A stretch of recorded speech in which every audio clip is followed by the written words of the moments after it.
All those who are holding tickets outside will get in as fast as they can. I'm speaking not to you, ladies and gentlemen, but I'm speaking to the crowd on the outside, who seem to be standing rather reluctant to come in, and we're going to start this very soon. We thought it would be inappropriate to begin discussion on the 1930-31 Best Picture winner, Cimarron, without a full disclaimer that this movie uses racist stereotypes and depicts racist agendas. These racist moments were supported by the Academy as they made the decision to award this film as its top honor of Best Picture. We will discuss technical aspects of the film that we did like, but it would not be right nor courteous to move forward without making it known that we do not condone what is depicted in Cimarron. Ben and I were discussing how to essentially create and introduce all these episodes. We really wanted to focus on like a theme for each episode, and we knew just with the history and our kind of basic knowledge of the Academy even before starting this podcast that at some point we would have to discuss race, as it's like so predominant, whether the discussion about the races in films that are nominated or win, or just the standard practice of looking back and seeing all the racist things that were in these films back in the early 1900s. I definitely agree with that. And just to recognize, our own privilege and as white males to even talk about this film, it is a little bit uncomfortable to even approach this film from many different angles, but especially from many, many, many racist parts of this film. It's not easy to look past, and we just have to first attack it when we open up this episode, because unfortunately it just depicts so many awful things throughout the entire film. What we've usually done is really focus on the year that the film takes place in. Yeah. This time around, we wanted to get a glimpse into the future. So for full context, we're recording in 2020, and just so it happens in September, the Academy announced some big changes when it comes to race and inclusion in the Oscars. To encourage equitable representation on and off screen, in order to better reflect the diversity of the movie-going audience, films will have to meet requirements pertaining to representation and inclusion to be eligible for the Best Picture Oscar, beginning with a 96th Oscar race, which will recognize achievements from 2024 and be held in 2025.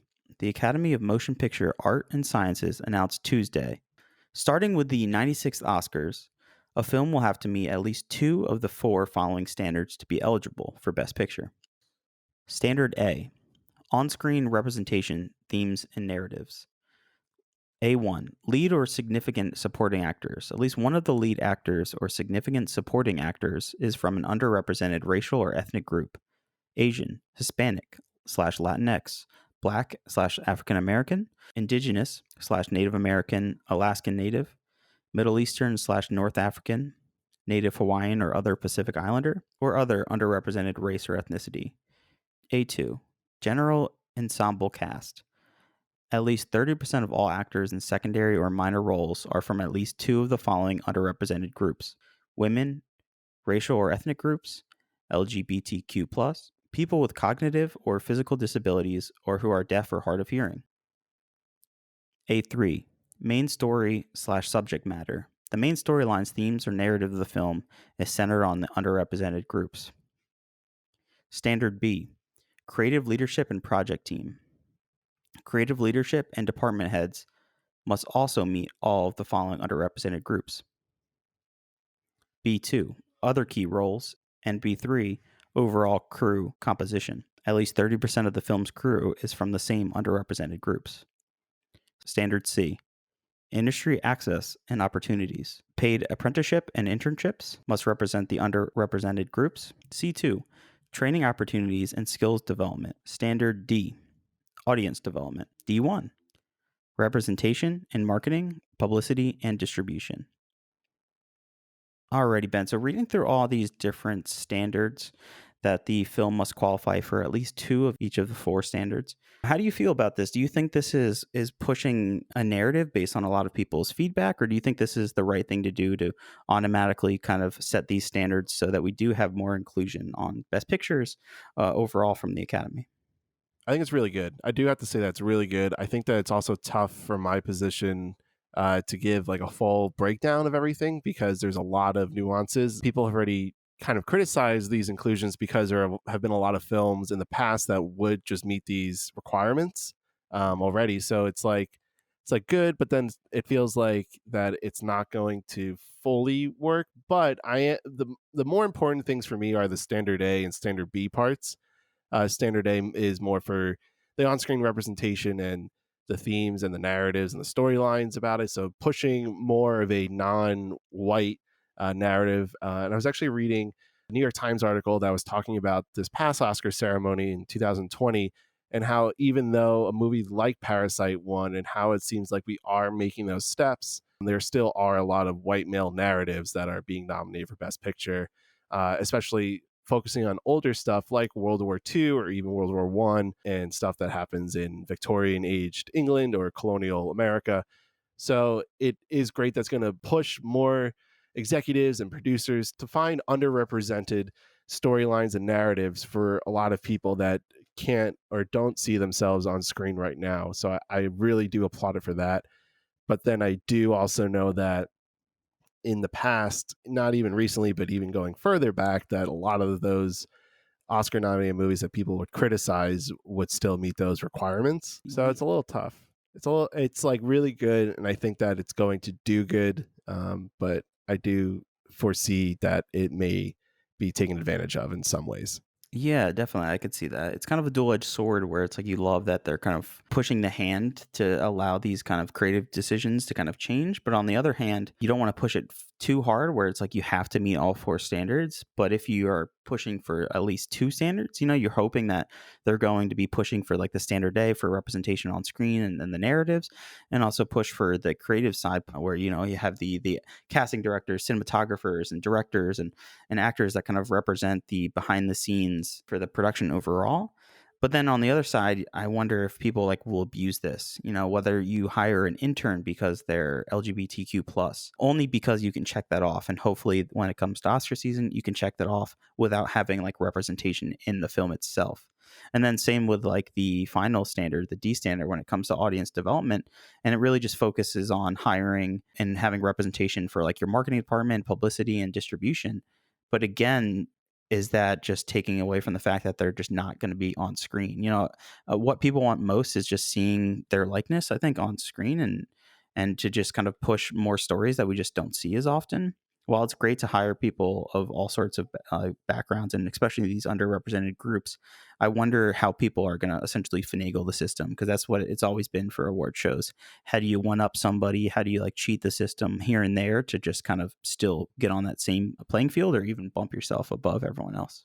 Yeah, certainly, and I think that I had those same issues with standard C&D because those feel really easy to take advantage of and really easy to especially if to fill 2 out of the 4. Those are like probably the easiest to fill without really much difficulty. So it's a little problematic, and my hopes are standard A and B are the ones that are taking more advantage of, especially when we're talking about creative leadership and just the key roles in the film crew, because there is certainly a trend with Oscar winners, especially there being only one female to win Best Director, and there's never been a Black filmmaker to win Best Director. There have been a few Black writers that have won screenplay nominations and awards, but nothing in terms of a director.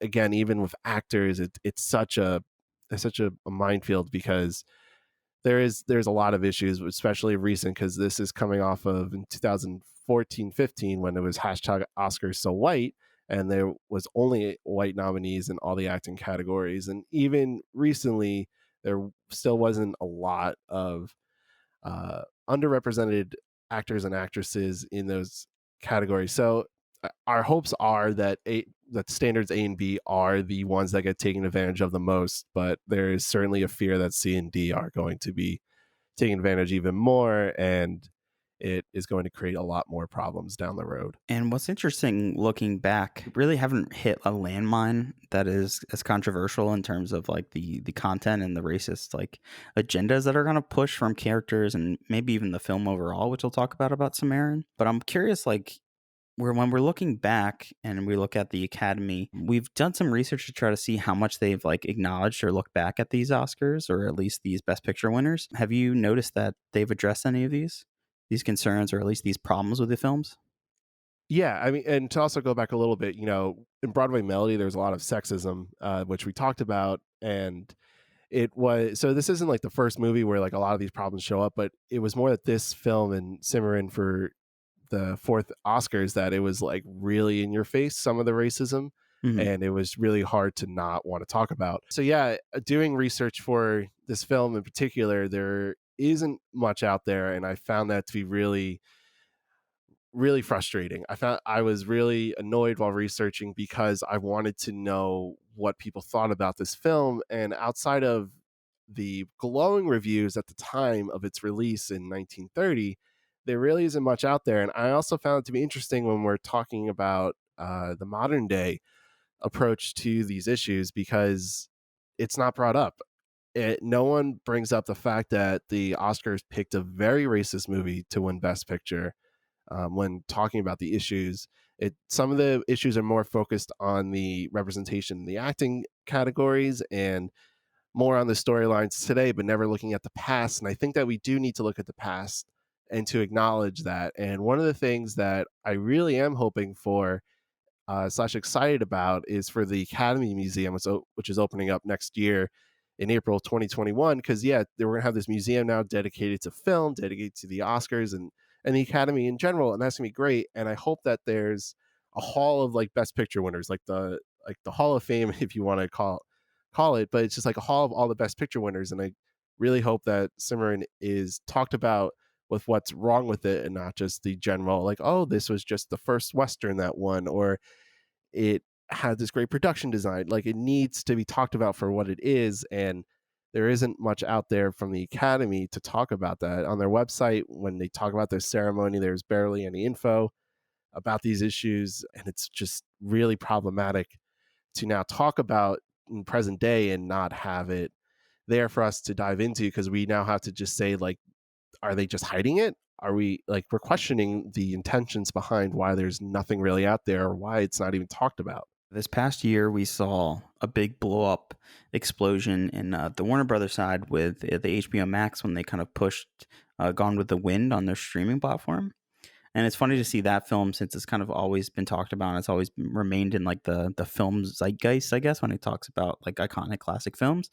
But Cimarron has just kind of gone blank from the entire Yeah. palette of film culture and even the Oscar conversation. No one ever talks about this film. Yeah. So when we're approaching the question of, this film as a Best Picture winner, it certainly stands out for the wrong reasons. We were saying that before with the Broadway Melody a few episodes ago, but that was a little bit more because it was just really, it was poorly done from the technical aspects, but Cimarron wasn't. But then again, the storyline and the narrative and the way it approaches it is really just problematic. And it's really hard, again, like to not look past. And it's too easy for me and John to sit here and talk about it from the place that we are at, from our own viewpoints. And it's unfortunate, again, that it's not brought up more. I really wish it was brought up by a lot of people who are advocating for more representation on screen and to really look back at what was done in the past. And, we brought up Gone with the Wind, which it's great that we now have on HBO Max. It has a discussion before the actual showing of the film, but this one probably won't. This one is going to slip by, and there are probably so many that are going to slip by. So, and I do commend, though, that the Academy is planning on opening a Black cinema exhibit when the Academy Museum does open, but that's more focused on Black filmmakers and creators, which is great. But I still wish that they would talk about the lack of knowledge and information about this film, because again, it feels like that they are avoiding it purposefully. And so when we put into this collective of Best Picture winners, it certainly stands out. And I feel like we just have to always ask this question, John: is Cimarron worthy of the Best Picture award of 1930-31?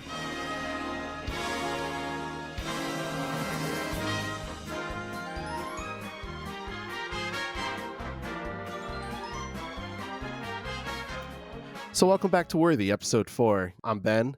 I'm John.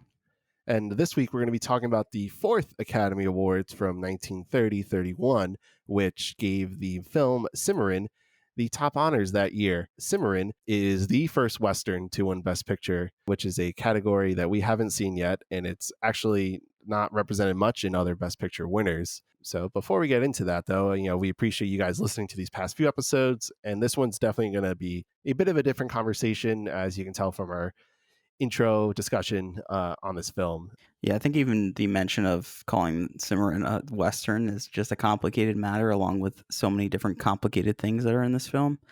I think this conversation is going to go all sorts of different directions, but this has been one of the most interesting films in terms of looking back as a retrospective of how disturbing yet kind of fascinating this whole entire film is. So I'm excited to jump in. Yeah, it's certainly fascinating for many different reasons. I think that we just have to get right into it and kind of talk about it. So without further ado, drumroll please, here's Cimarron.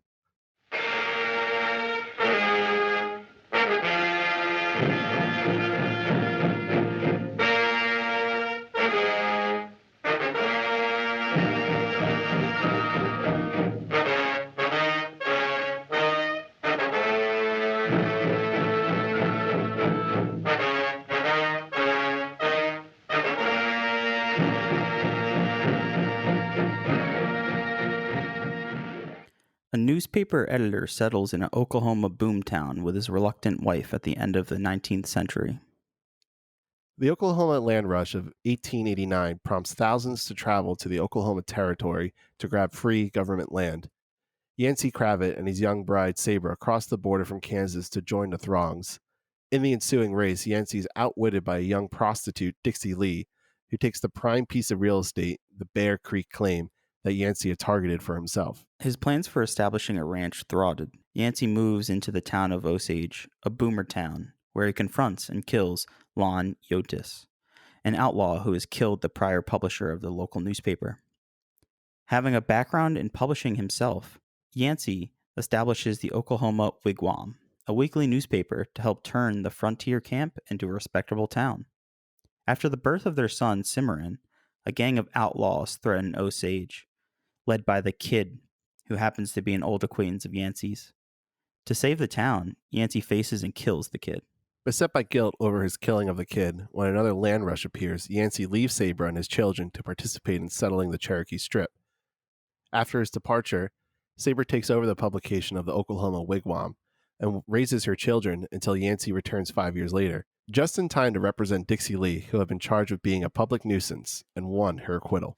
Osage continues to grow, as does the territory of Oklahoma, which gained statehood in 1907 and benefits from the early oil boom of the 1900s, including the Native American tribes that Yancey supports through editorials in his newspaper, after which Yancey once again disappears from Osage for several years.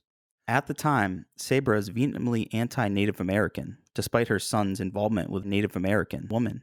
Years later, when Sabra becomes the first female congresswoman from the state of Oklahoma, she lauds the virtues of her then Native American daughter-in-law.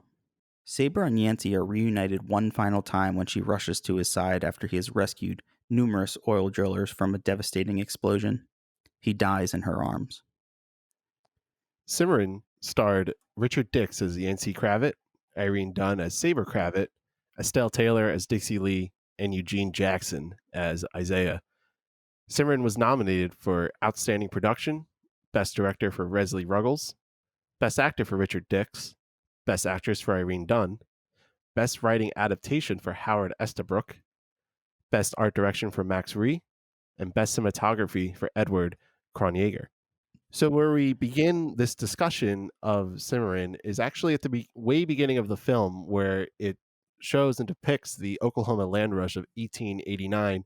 And for those who don't know, it happened on April 22nd of 1889, with an estimated 50,000 people lined up at high noon to just rush into Oklahoma and just start claiming land, which made for a pretty cool spectacle right off the top of this film.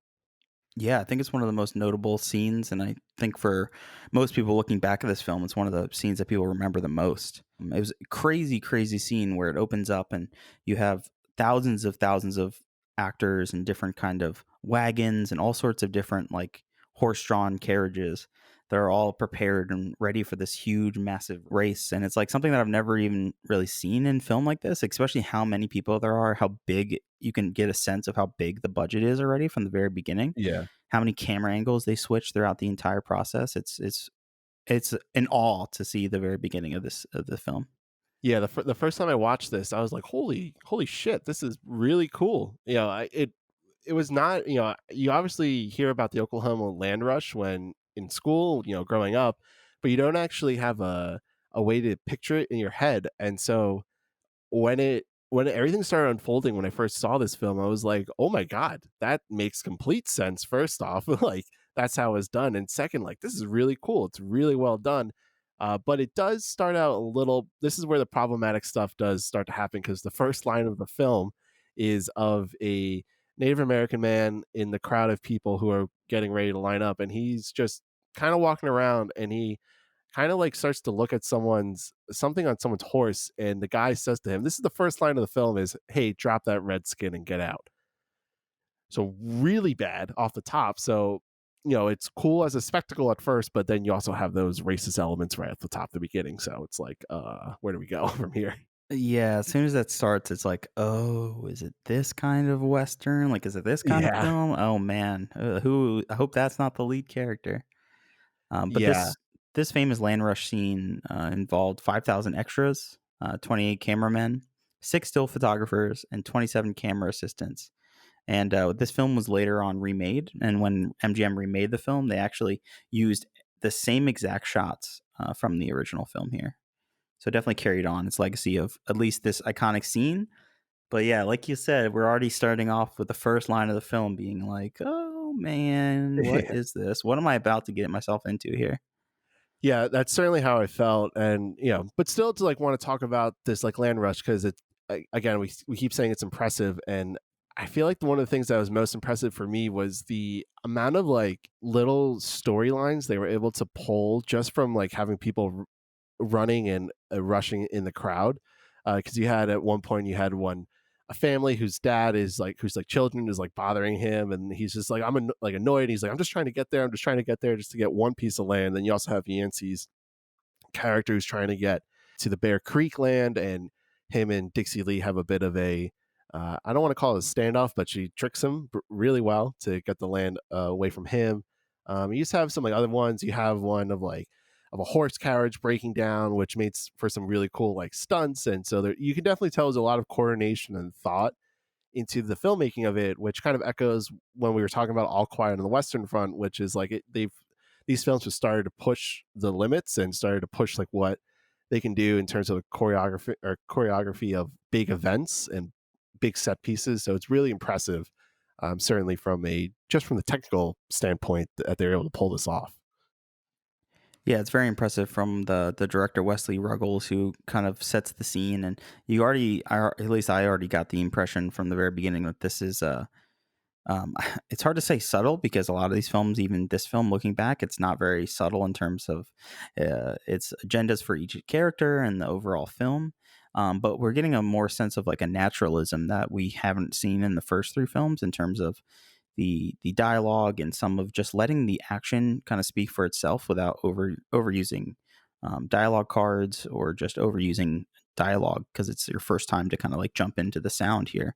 So there is some nuance throughout the film in terms of like the direction from Ruggles. Yeah, certainly. And it's just really, it's well set up, and the design of the shots, you make it really big and really wide, especially because you're dealing with what's supposed to be just open land and landscapes in general. So it has that like this open feeling, and this it's almost like a widescreen format, but without the widescreen actual film to pull it off with how they're able to do it. So kudos for this, which is probably my favorite part of the film, just because I'm impressed with how they're able to pull it off. Sure. Yeah, I think that's why it's kind of remained the main scene that people remember from this film when they talk about it, because I do think it stands out, at least from the most technical aspect. The huge just production of the entire beginning kind of leads and sets the tone for the overall like production design, would you say, throughout the entire film. This huge production design of recreating Oklahoma throughout these kind of stages of its life, I found like to be one of the most fascinating parts of the entire film.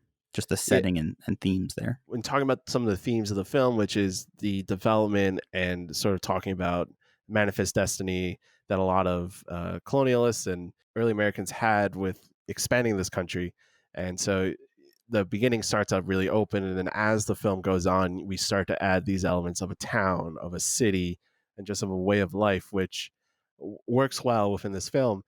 And so as we leave the opening scene, we then get more into the narrative and more into the lead characters of Yancey and Sabra. So they go back to Kansas after Yancey fails because he's tricked by Dixie Lee.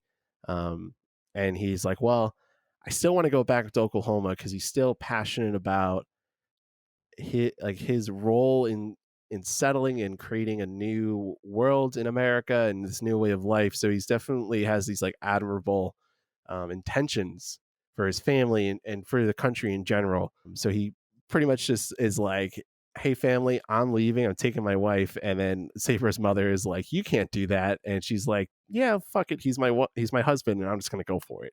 And when you jump into that scene right after the land rush moment and he fails and he comes back and he's talking to his family and they're around the dinner table, you already notice something very disturbing as you see like a young African child who's Isaiah in the film, actually one of the only characters that isn't listed with a last name, even though this character Isaiah is very prominent. But you notice him hanging from this kind of like wooden structure above the dining room table. And then immediately it's another one of those like gut-wrenching turns where it's like, what is this? Like, what is this movie? Like, it has this bizarre like turn already, like in terms of like comedy, as they're using this like young black actor as like the comedy throughout the entire film. So what was your first take when you saw Isaiah hanging there above the kitchen table? Well, outside of having to screw my jaw back up because it was so low to the floor, this was a moment where I was like, yeah, we're entering a movie that's like just it's gonna be bad. So beyond times, yeah. Yeah, it is so beyond time. So Isaiah is like fanning the family with like this big, I guess you want to call it a branch. Think of like a when we always picture like the Pharaoh of Egypt with like his the which grapes again and the fan, yeah, they're him being fan. So Isaiah is doing that for this family, and he wants to listen into their conversation. So he stops for a little bit, and Sabra's mom is just kind of like, boy, like get back to like fanning us. And you're like, oh, okay, well, you're not a great person. And then they push the comedy aspect of the scene where they have Isaiah fall and he lands, I think it's like whipped cream. It looks like a dessert that he falls into, and then I would guess it would have to be his parents or some relatives, of Isaiah's rush into the dinner to kind of like pull him out of there. So it's like they are intending to make this like pull off as a comedic moment, but in reality, it's just like uncomfortable because here's this black kid fanning a bunch of rich white people, and then here are these other black people who are clearly serving the family, and they are trying to get him out of there because they're ashamed in a way. So it's highly very uncomfortable. And this is then 5 minutes into the film. Yeah, from the very beginning, you're already seeing all of this, and you're trying to like piece together like what his involvement is into the entire story, because they made a moment to kind of like single him out and show him in that introduction, and then we finally learn a little bit more, and it's like Isaiah's like has this drive and goal to go and leave Kansas and go to Oklahoma with Yancey and his family. And there's not like any really reasoning from him. It just happens in that same scene where he's just like, I'll go, like, I'll come with you. Like, I'll help you guys. Like, that'd be great. And his mom is there and she's just telling him, no, you definitely shouldn't do that. Like, it's dangerous. But I guess being his own person, he just gets to go and comes with Yancey because Yancey approves. And in that moment, I found one of the most disturbing parts of this entire movie. While there's some very direct, blatantly racist shit throughout this entire movie that's so offensive, I found this one particular line basically encompassed the entire movie and how just like blind and ignorant the entire film is. Right. So when Isaiah is kind of saying, please, I can go, and Yancey's like excited. He's like, yeah, definitely, Isaiah, you can come with me. And right before the scene ends, Yancey says, that loyalty is something money can't buy. And it's such a simple line, and it basically ends the line. And I guess maybe they were saying it as almost if it was humor, like a fun little like way to end the scene. But I'll read it one more time. That loyalty is something money can't buy. That one sentence alone is inferring that Isaiah and his family were previously slaves. and Yep. they broke out of being slaves, but they were so loyal to their family that they stayed. They still work as the staff to help the family cook and clean and do everything for the family. And it's like they're using that line as like a compliment to say like, oh, this family that's helping us out, they're great. But it's like so insanely racist. It's like one of the most like insanely racist things that are in this movie, and it just sets the tone. I think that single line summarizes this entire film and how like blind it is. It feels like at times that they're like, oh, we're being very progressive, but really we're just racist on the inside. And yeah, I mean, it alludes to so much, that one line, because it's like, oh, so how long has Isaiah's family been with you guys? And at the same time, it's basically saying, well, they're part of this family, and this like dynamic is there, it's just ingrained in them. So it's like, of course they'd be loyal to us, of course Isaiah would be so happy just to join along, and Isaiah getting into the adventure, if you want to call it, with Yancey and his family. He like sneaks onto their carriage and he just hides in like They're a just under blanket. blankets. Yeah, Yeah. he's like under a blanket, and Yancey just finds him with like pulling the blanket out. And we didn't even talk about how Isaiah even talks. Isaiah talks in a very what you would expect of a film from 1930s of a young black kid. He speaks in broken English, where Like this it's big draw. Yeah. it's big draw. It's words aren't pronounced correctly.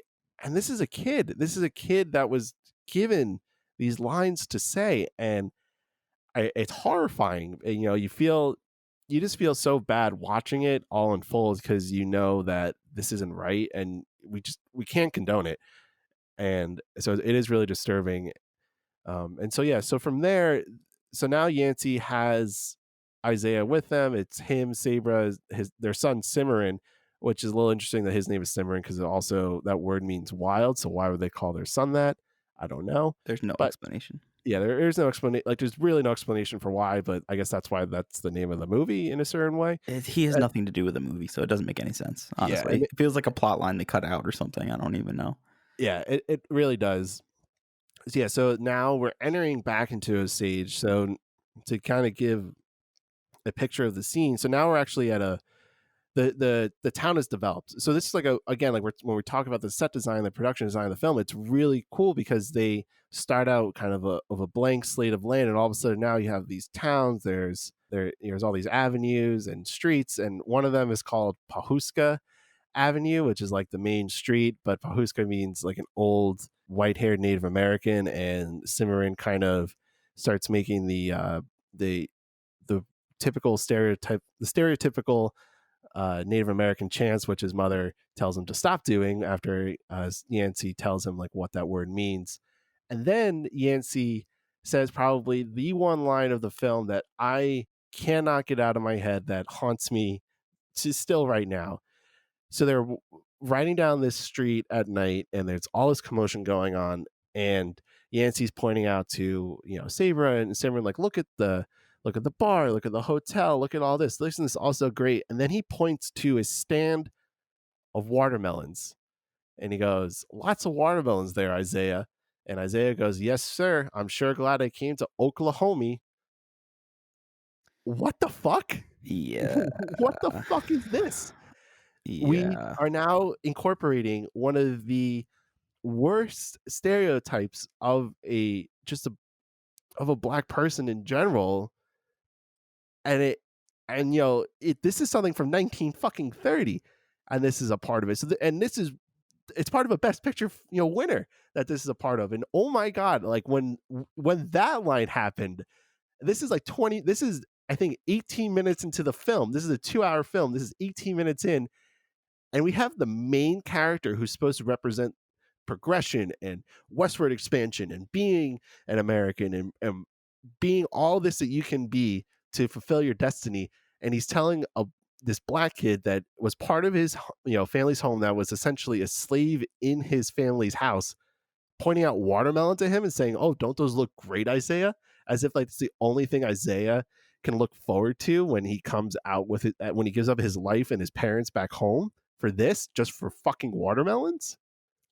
Yeah, it's Shit. all comedy. It's just all played up for comedy for some reason. For some reason, like his only character and his only reasoning to even be in the film is purely comedy. As we get forward and we talk about like his character role forward, there's really not much to it other than jokes that Yancey just keeps saying, basically in reference to either his race or like him being a kid, or just like he just constantly uses the punching bag of the movie to just like add some light tone to it. But obviously, like, it was racist back then. It's extremely fucking offensive nowadays, that it's just like so blindingly just disgusting to see that moment. It's just like, oh man, like how is the rest of this movie going to continue like this? Like, this is horrible, hard to watch. And you see shit like that, it's just like, yeah, no wonder the Academy never talks about this movie. Why would they? Like, they want to keep this as silent as possible. So I think when you're bringing up the Academy and their museum, it's like, man, you have to own it, right? You have to like at least acknowledge it. But by acknowledging it in like the 2020 world where everyone's gonna have a tweet storm about it, like, they probably don't even want to risk it. But I mean, you got to own up to your history and your past at this point, and it's pretty shocking. Yeah, you do. But we have the platform to talk about Isaiah and the actor who played him, which was Eugene Jackson, who was a child actor at the time. And so some significance, though, with Isaiah's character is he's the first black child, or probably the first black person, not entirely sure, but at least the first black child to have a speaking part in a major motion picture. So that's significant. But then again, he was just used as the, happy-go-lucky, typical, stereotypical black kid in a lot of films and TV shows. He was in a show called Our Gang, which was kind of the prelude to the Little Rascals. Which was a bunch of different shorts that they would show before or after films that they kind of compiled in the 50s, when they compiled it all together and turned it into the Little Rascals. Yeah, exactly. So he's like sort of has a little bit of fame and prominence, and he unfortunately passed away, I think in the early 2000s, but he did talk about it a little bit. He wrote a book called Eugene Pineapple Jackson, his own story, and even that nickname Pineapple comes from his hair, which was a nickname given by some film producers. Yeah, because they're like, oh, you look like a pineapple because your hair, which racist.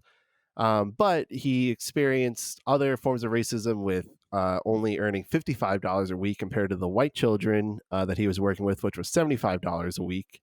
So you already have that whole discrepancy there. He said that, black kids had to look the part, and they would put stuff on my hair to make it look kinkier, meaning that to make it look more black, essentially, which is really problematic. And even in many of the reviews of the film, there's little to no mention of it. In a New York Times review from January 27th, excuse me, from 1931, there's no mention of Isaiah. And then from a New York Daily News article from that same day, the only line talked about Eugene Jackson in the movie was, Eugene Jackson, the smiling colored boy, ingratiates himself to the audience. Really? That's all you can say about him? Yeah, he's just a poking gag. That's it. That's all they want to represent this film. So I think we wanted to just take the time and talk more about just Eugene Jackson as the man that he was, and the kind of pioneering voice that he became, even though, while he was looked at as just kind of like this joke and just this kind of like black card that white Hollywood and white producers could just pull. I think it just was in our own right to kind of show him, go out, look for his autobiography. He has a really interesting story that definitely deserves more recognition. Certainly. And I think one of the saddest things, though, is that he, in some of the interviews later on in life, he almost accepts that that was just his role to play in these films. And he never really got to see where where Hollywood and just filmmaking in general goes to in today's world. And I know there's still a ton of issues, but he didn't get to see that he didn't have to play that role just to have a voice in these films. He could have had better representation and better narratives and storylines that were just revolved him as a person and not based on what he looked like. So he unfortunately had to kind of accept that as part of his career. But he said he was happy to do so because it provided for his family. So I can appreciate that, sentiment from him, but I definitely wish he could have seen where his work could have landed him and where his representation could have been done better.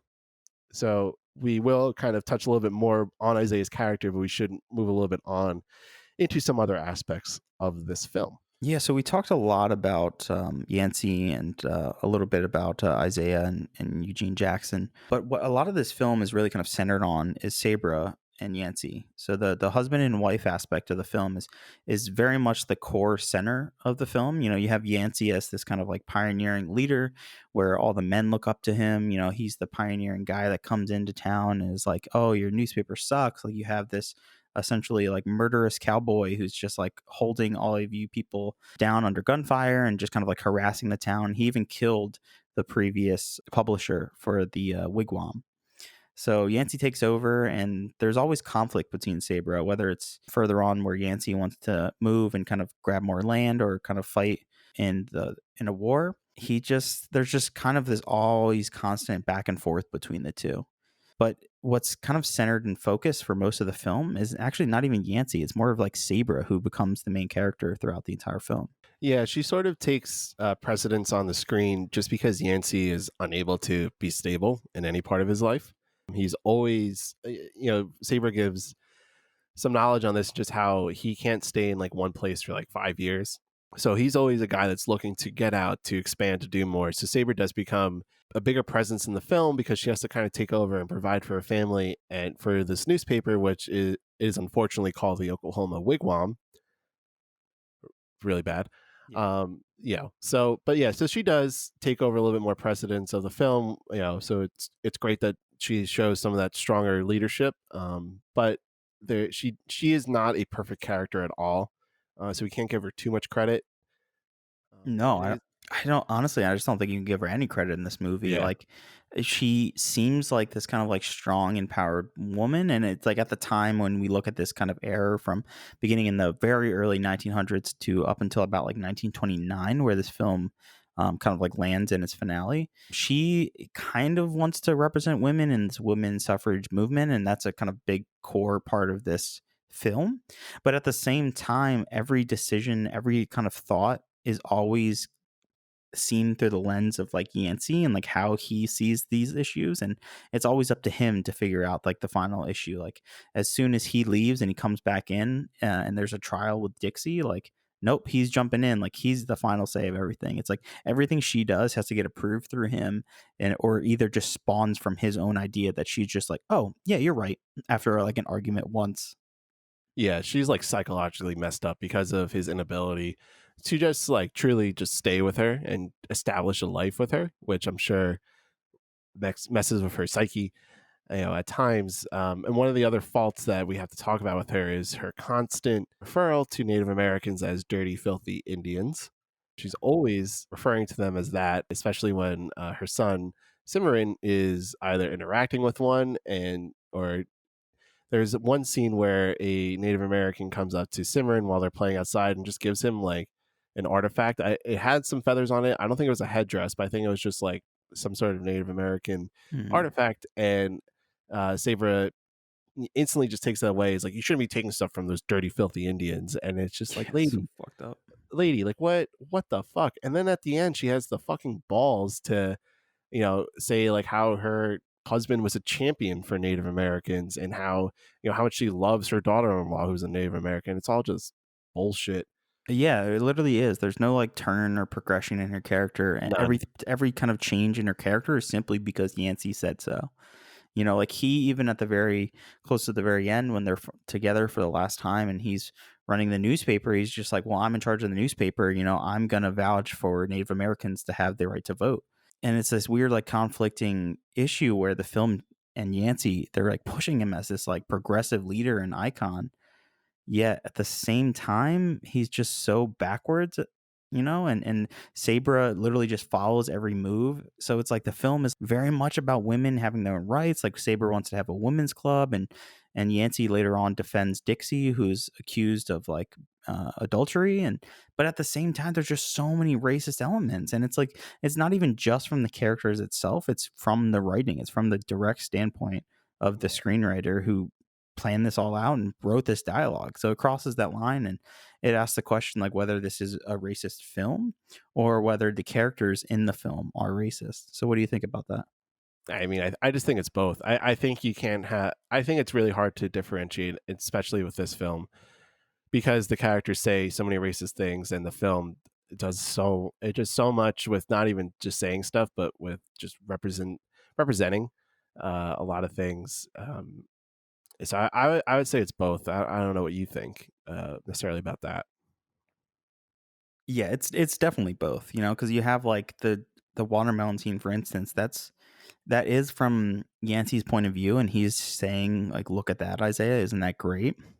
Again, which is this weird moment where you think Yancey's a great guy, but he's showing him like one of the most like racist fucking cliches that you've ever Yeah. seen, and that's just written in the screenplay as it is. It's not like it's not only through Yancey or only through Sabra that we see these racist things. Yeah, and Yancey is just problematic. He's a hypocrite, to be quite honest. I find a lot of what he says and what he does as just completely wrong, and even like his character and like his occupation itself is so odd. So he's an editor at a newspaper, but he's also a settler, but then he's also a lawyer. It's So whatever the film wants him to be. yeah, it's like whatever fits the narrative best to make Yancey look good is what the film will do. And and one of the ironic things about the set design for Yancey is in his office he has a photo of Abraham Lincoln behind his desk, putting aside some of the history, but even just to have this like progressive figure just sitting behind him makes the audience think like, oh yeah, he is so with everything, and he is so understanding of others and wanting to include so many people, but yet just doesn't. And this is like towards the end of the film that he has that photo behind them. So it's like, no, there's so much before you see his office and you see what represents him from just from a material standpoint, and it's clearly not the case when you back it up with what he says and his actions within the film. So I thought it was really smart with the production design, like to include that. I don't know if that was to say one thing or another, but for me, it was just irony. Yeah, I think it was just to kind of show who that man is, or who they're kind of like modeling him after. I Yeah. mean, I personally think Richard Dix, who plays Yancey, is great. Honestly, I love his like calm and demanding presence when it comes to like the court scene later on, when it comes to like the gunfight between the kid and when he kills Lon. Like, I love this like big, loud idiot, and then he just crosses a line and contradicts himself, like you're saying, and the character itself is frustrating, but I actually do really like Richard Dick's performance throughout this film. He's this big grandiose performance, and at times it kind of clinges onto that that kind of pre-sound era where it's just way too much dialogue and he's just ramping and raging all about his like testimonial or when he's in the court scene. But I really do like this kind of like bravado and big tough guy, almost John Wayne like before John Wayne. I think he plays the part well.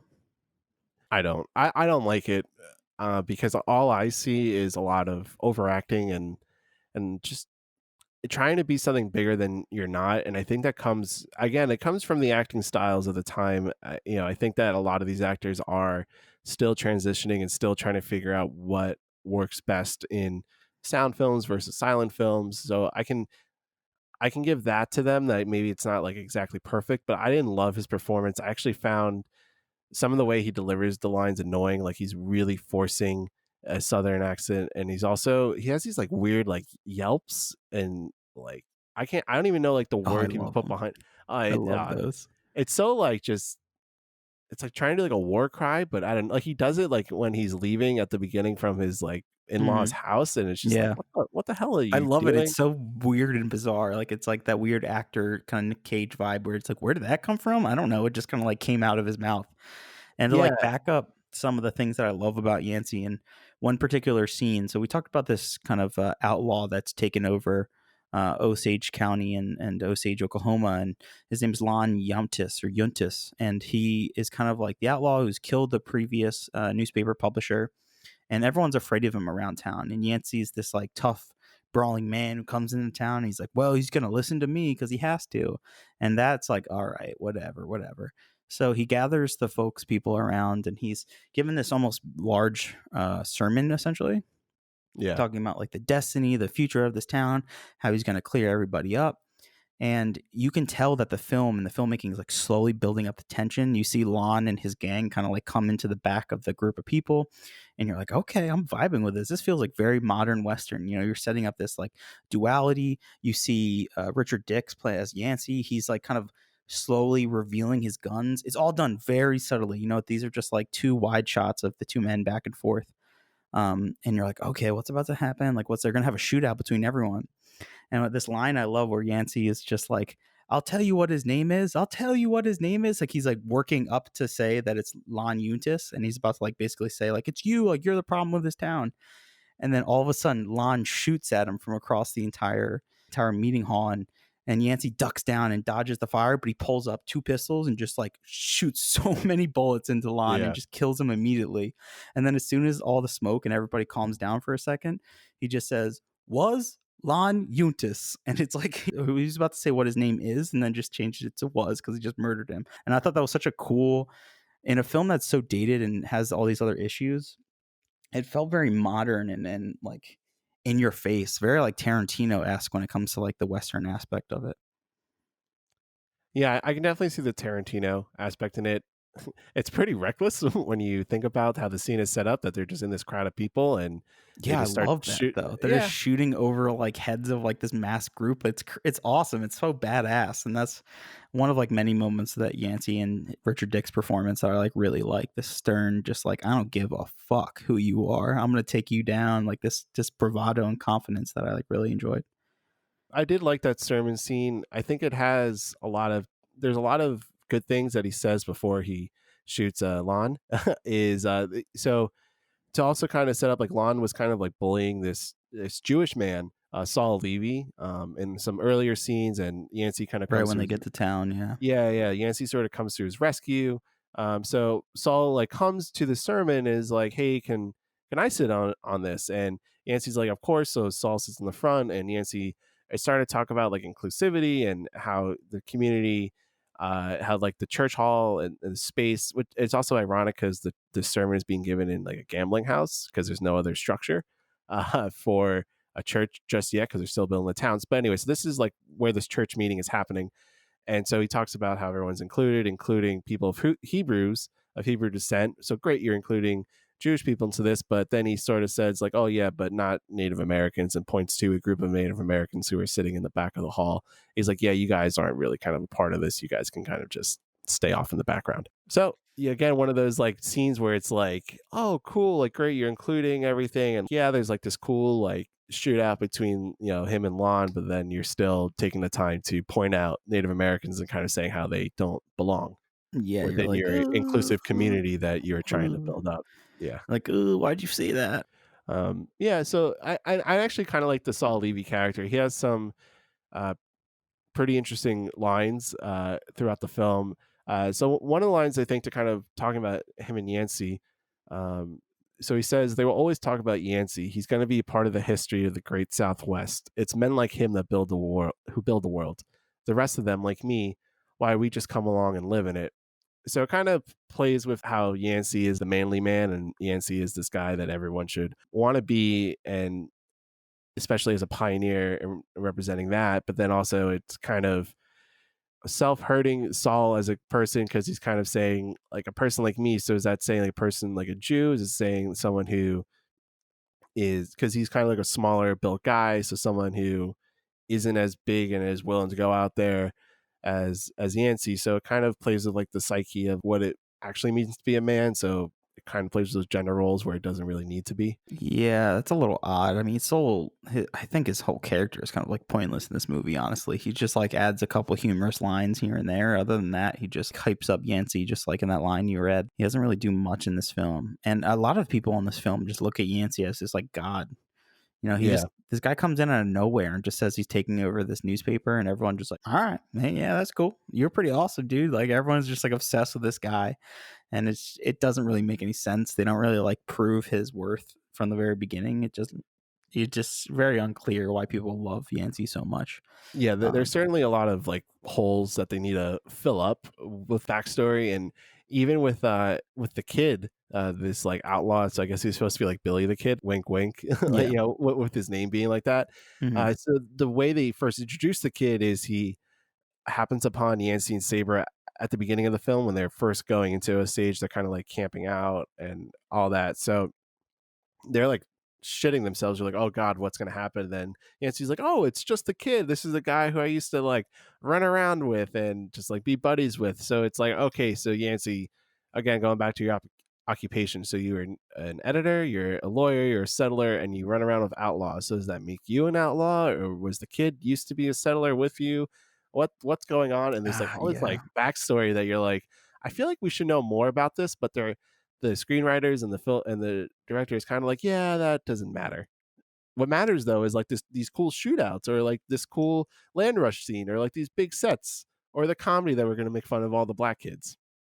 I didn't have too much of a problem with like Yancey's backstory. I think with the kid who's this like prominent character in his life, which you don't really know why in particular. I just kind of look at that he was like an outlaw at one point in time. He ran with a bad crew and just did a bunch of bad shit, like John Marston from Red Dead Redemption, like trying to redeem himself in a way.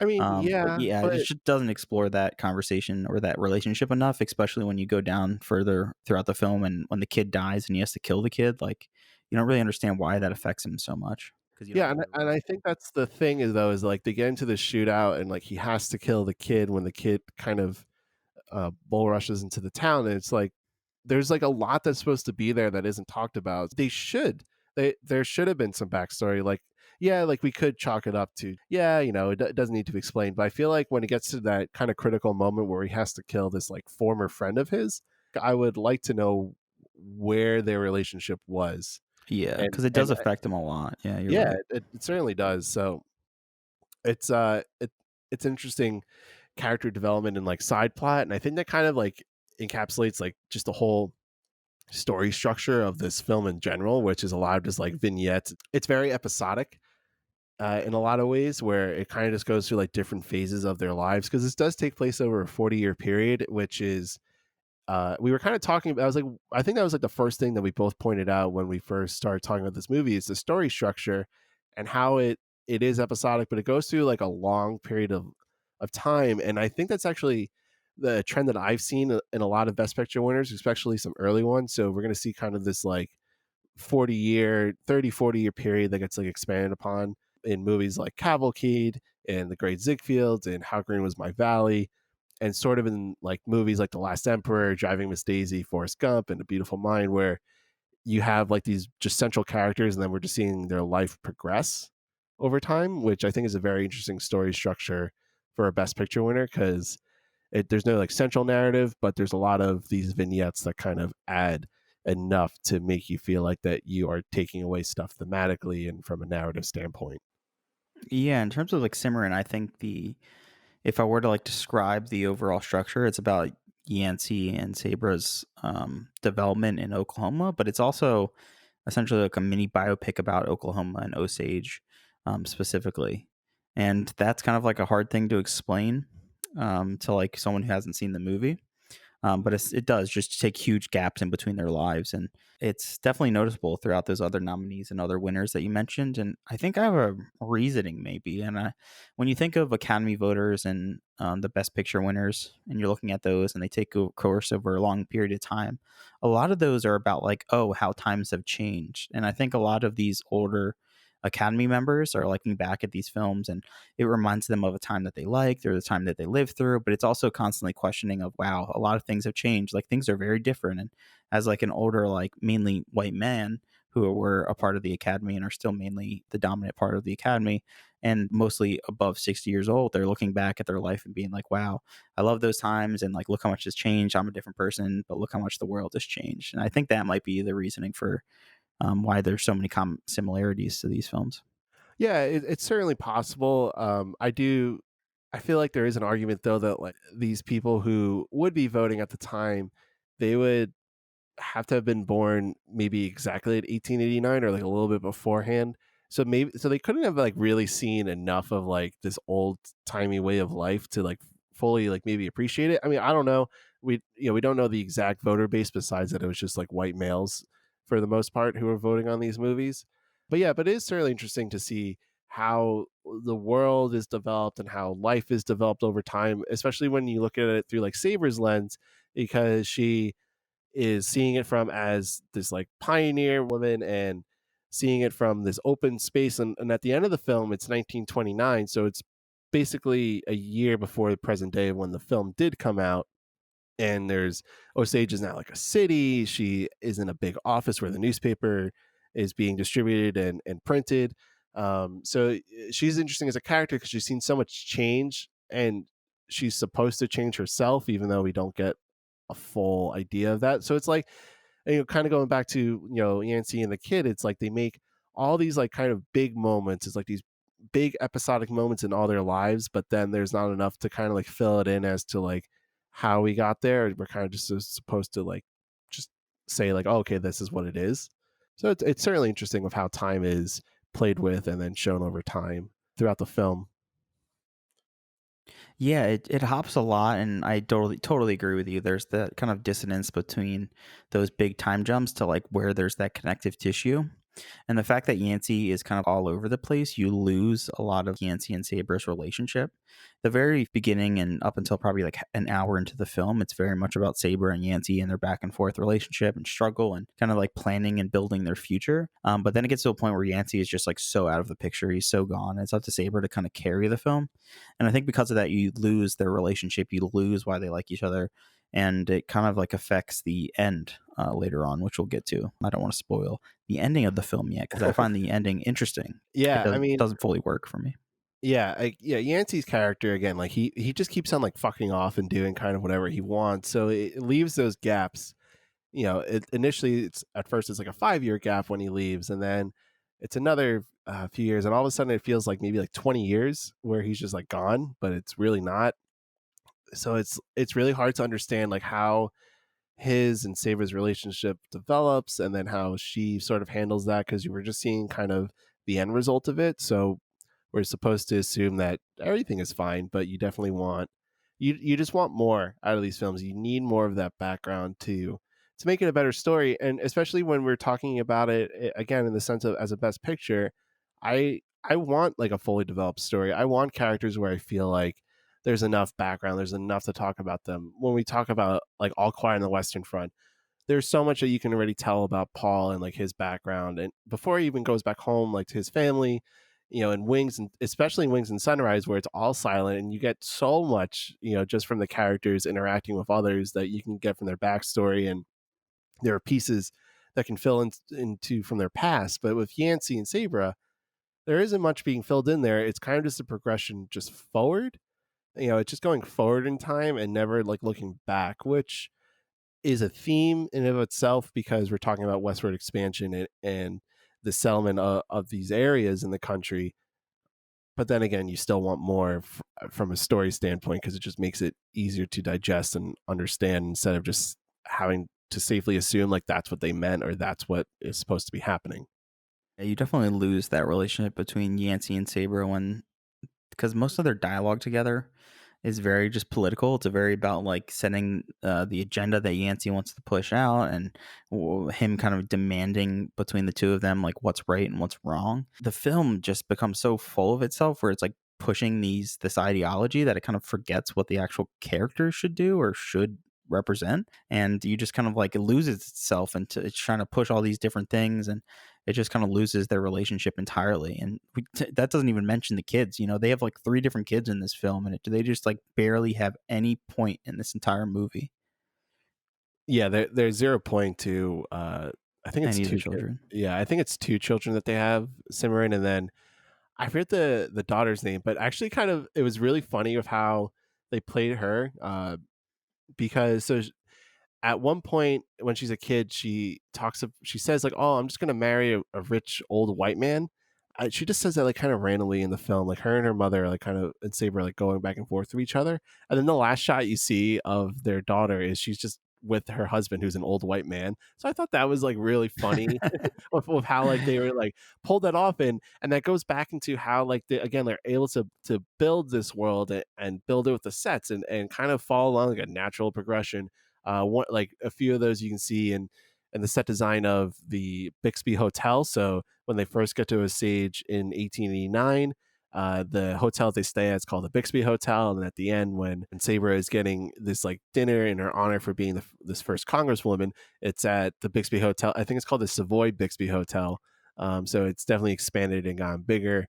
Pahuska Avenue has expanded. It's not just like this wooden sign on a corner. It actually has like an official like metal sign on it. So it's like, they do follow through with some of the set design and some of the character development, but more like the comedic aspects to like really make it pay off in the end. So I kind of like that.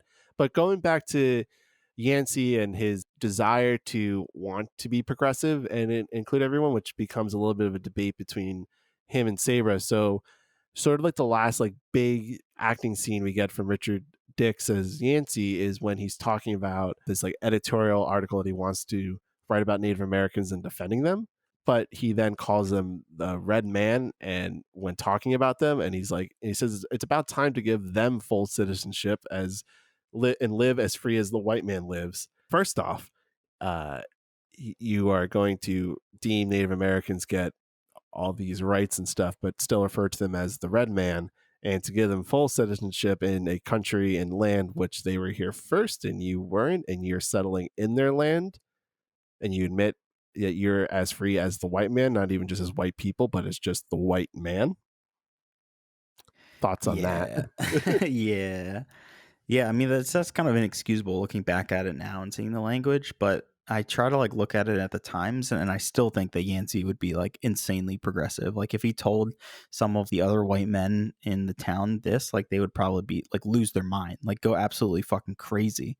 Yet he's still very progressive in that way. Yet if looking back at it now, it's like, whoa, what the fuck? You're being so counterintuitive with the way you're like talking about these people and just like changing everything based on how you like regard them, how you speak about them.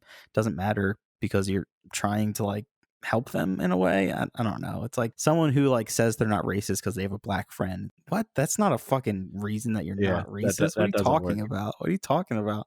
Yeah, that's what Yancey kind of sums up to me overall as like his character when it comes to like race. And when you say like the people would go crazy, you're saying like they would go crazy against him, or crazy like, yeah, like you're totally right. No, crazy against him. Like I think they purposely make Yancey this like progressive figure for the time. And I'm not saying like no one else was more progressive than this one character in this movie. No, it's just like I think this movie thinks he's like the most progressive people, and I would imagine even at the time of this movie's release, there was probably people that were like, "Fuck this movie. This movie's just like leftist propaganda." Honestly. Yeah, well, not in the reviews. The reviews loved it, especially in the New York Times. They absolutely ate this up.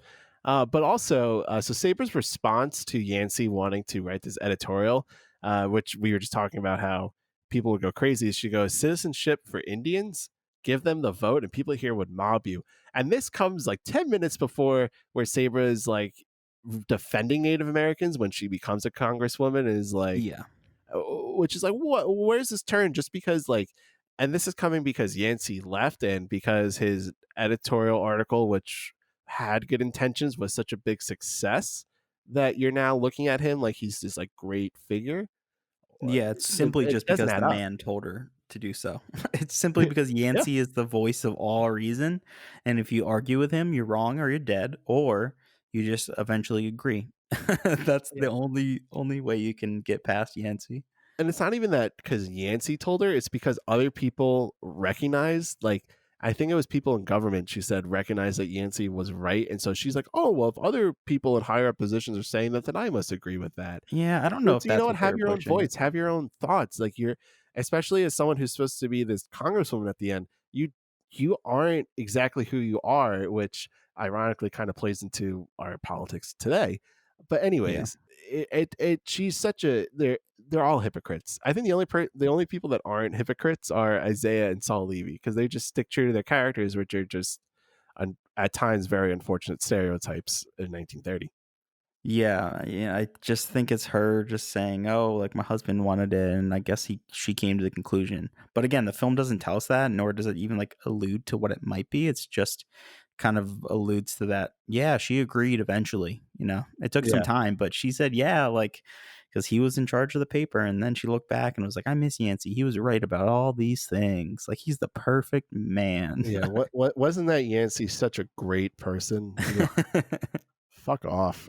I just like, it's like all I can like say about these characters in this film is just like fuck off. Like you're promoting an agenda that isn't right. It isn't fair to so many people. It has these representations of people that aren't politically correct at all, and it won Best Picture. So again, like I don't know like what to make of it when we put into that context of other winners, and then talking about how the Academy just doesn't. No one talks about this film, and it needs to be talked about because it's so. What I mean, outside of the technical stuff that we were talking about that we liked, it just has all these problems with it. With I mean, for me, I know you like Richard Dix as an actor, but I don't really think anyone else was like really that compelling from an acting standpoint. And then the screenwriting isn't really strong at times. It can get very boring. The structure is blech. It's just all of it for the most part. Outside of the land rush is just like I'm gonna stick my middle fingers up at it because I just like don't like it. It's very problematic. Yeah, I totally agree with most of those points. I want to point out to Isaiah because we kind of brought the conversation up with Eugene Jackson and described the way he's introduced in the story, and Yeah. from that point on, he's kind of just again played up his jokes with Yancey and his family, and he's the kind of funny guy. Like he wants to come out with like a full cowboy outfit and kind of like come out to church with the family, but nope, Yancey says you can't come. And he doesn't say why you can't come. He just says like, no, you need to protect our house. That's Yeah. what he's You get, saying. yeah, like and you don't even first see Isaiah. All you see is Yancey and Saber like walking to the church, and you just hear laughs in the background. And that's just because it's Isaiah just walking up, trying to fit in, trying to be a part of this community in this town. And again, yeah, Yancey's just like, no, you can't be a part of this because you need to go protect this house. Here, take my gun and go run back to the house, and you just stay there and don't be a part of the community and inclusivity that I'm going to talk about, but then completely contradict in many different points of this scene and the following scene. The script, and I think this is where it really comes to like again how racist the script is itself and not just the characters. So they're just constantly using Isaiah as a gag whenever they want a good joke and kind of lighten up their mood. They throw him in, and then once the film gets to the point where they're like, we don't need him. We can use Saul or like some other person to like throw in some jokes. Let's just get rid of his character. So like during the gunfight with the kid, Isaiah tries to like protect Yancey or like the family, and he just gets gunned down immediately. And then from that point, he dies. Well, what we presume is dead because we don't see him for such a long time. It's like a long drawn out death too. Yeah, a long drawn out death as he like dramatically falls, and it's fucking horrifying just seeing this like young kid who's been shown as only a fucking piece of comedy and the way the film treats him. And then he dies, and it takes like 10 minutes for them to even like address the fact that he died. They have to go through all this stuff with Yancey and the kid, and then finally someone brings in his dead body, and everyone's just quiet, and they're just like, oh my God. And what I found so weird about this scene is that everyone seems like remorseful that it happened. Is that Yancey gets handed Isaiah's body. He grabs his body, and it's like this wide shot of their living room. He turns away from the camera, faces like the wall away from the camera, and the scene just slowly fades to black. It was like, what the fuck is that? Like, there's no conversation about his death, who he was, why he mattered to this family. They literally don't care about him so much that they literally turn the actors away. Like, why would they do that? It makes no sense. Because they don't know how to handle a black narrative. I think so, yeah. That's basically it. It's yeah, I mean, I actually watching that scene, I felt, it was more like sorrow I was feeling at that, while watching that. So I didn't really pick up on the fact that they turned the actors away and they didn't say much because I felt like, oh, like this is they're actually sad about it. But yeah, as from the filmmakers and the screenwriters, they definitely could have had the opportunity to be like, fuck, like Isaiah's gone, and he was, this you could have almost said he was like the heart and soul of like the whole adventure, which he was, because he was so happy to like go out there and explore and like that's like the good thing about his character and what he represented. But then again, he was just used as a comedic piece, and that's pretty much it. So yeah, it's really unfortunate how he was handled in total in the film. Yeah, it's so puzzling the way that blocking is set up in that scene. Just like, why would you have them turn away? Like, at least like face the camera to show that they're sad. But it's bizarre. It's like there's more to that scene and there's more context, like to what happened in that scene and like why. I'm just so that scene just made me so curious. Like, why was the blocking set up this way? Like, why was it Yeah. filmed this way? Well, we keep on talking about that, how it feels like there's so much more that should have been added to each of these scenes into the background of these characters, but there just isn't. Don't know why, but there just isn't. They decide to not to and just let the film go, which makes it for not really an enjoyable. It makes it a boring watch at times because you're just like it almost feels like stories are incomplete, and you're like, well, what? Like, why did I just spend 20 minutes watching them have this shootout and have Isaiah die only to have like no resolution for it? It's he's like not even brought up again. Like Cimarron as a kid was like really looked up to Isaiah. Isaiah was like really happy when they had their daughter. He was like, oh, I'm going to teach you a bunch of things. And like, it was like a really sweet moment where you're like, oh, Isaiah's like really part of this family. And then they just get rid of him. And then he's not really brought up again, which is really just sad. So I haven't seen the remake of this. I know you haven't either. No. But I thought like long and hard about this film just because it's so bizarre and fascinating. But just look back in time and see all this horrible shit and just learn from how blind and ignorant people were. Right. But also sometimes when I watch a film that I just like think could be better, there's like an interesting premise. I just think about like what it could be. And I'm just like thinking about this more and more. And I'm like, what if Isaiah's character was like the lead in this film? Like, what if we have the same beginning where it's like Yancey and it's the family and he's still part of the servants for all the family of Yancey and his wife. But what if the film just followed his path? What if he did want to go with Yancey, but Yancey is the one who gets killed? And Yancey, he kind of like represents the main character from that point on. And the film follows him and his pursuit to like seek independence, to help Native Americans, do all these things. And I just feel like there's such a more interesting film there than what we got. The way you just described that, I would love to watch a movie like that. Like that's a movie that that should be made. Like especially if they want to, if you were to remake this movie, because everyone in Hollywood loves to remake films now, and that would actually fulfill like these standards that we brought up at the beginning, because you would have this main character who is from an underrepresented group. You could really touch upon Native Americans' rights in this time when they were really just completely disregarded. For a long time before that, they were completely disregarded. So yeah, I would be into that type of film, but then again, we don't have that, so it's really hard to. It's like wishful thinking to like exactly to have that and want that. Yeah, I'll have to write it or something. I don't know. Yeah. Maybe that's not for me to do. Yeah, it isn't for us to do, but it is certainly interesting if we were to pose that question for all these Best Picture winners, especially ones that we didn't like or that we were sour on, because it could really make it interesting. Well, maybe just for us, how these films could go, because I know there are definitely some films where people loved it, where I didn't love it, or a film where you loved it and I loved it, but not everyone else loved it. So it goes kind of all over the place. But I definitely would be interesting to see like that perspective of Isaiah and that character expanded upon more, especially in this sort of environment of expansion and settlement and pioneering and creating something for yourself, which is what the film is really trying to get to a lot of the times. But it has all these different things that take over it that you're like, oh, that's not good. Yeah, it's like, oh God, why'd you have to do it that way? There's so many other better avenues you could have taken this film. Yeah, certainly. And I think to wrap up some of the kind of little tidbits about the film here, while it was the second highest grossing film of 1931, due to the depression during the time, theaters were mainly based in cities. So you have the rich that could kind of still go to these showings. Yet it was still the second highest grossing film, but it also lost $565,000 on a budget of $1.4 million. And it did though make it back though over time, over reruns and different showings of the film. So it makes some of that budget back.